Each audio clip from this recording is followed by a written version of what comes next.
Itinuturing ng suspect at nakataktang sampahan ng reklamo ang 5 lalaking gumamit umano ng iligal na paputok sa Tondo, Maynila na ikinasawi ng isang grade 5 student at ikinasugat ng kanyang kaibigan. Binigyan natin sila ng pagkakataon sana para magbigay linaw, pero kinipit-balikat nila, hindi sila tumugon doon sa ating panawagan.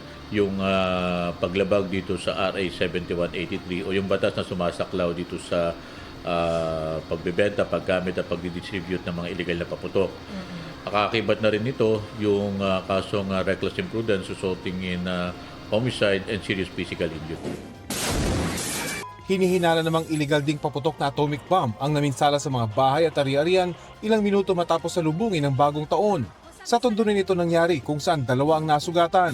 Nandun pa tayo sa process ng pag-iimbestiga. Patuloy namang nagpapagaling sa ospital ang 13 taong gulang na PWD na si Ronron matapos masabugan ng sinindahan niyang napulot na paputok sa Quezon City. Malabo naman po.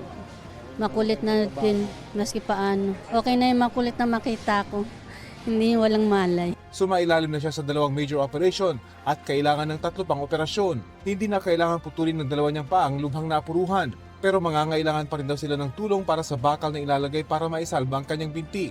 Ayon sa doktor ni Ronron, bagamat hindi kailangan ng dagdag na dugo para sa mga susunod niyang operasyon, kailangan mapalitan ng dugong na gamit sa inisyal na operasyon ng binatilyo. Yung patient ngayon gising naman na siya, intubated pa rin, pero maganda na yung status niya.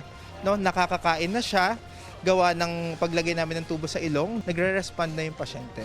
Ayon sa Philippine Red Cross, madalas dumarami ang mga nangangailangan ng dugo tuwing Enero.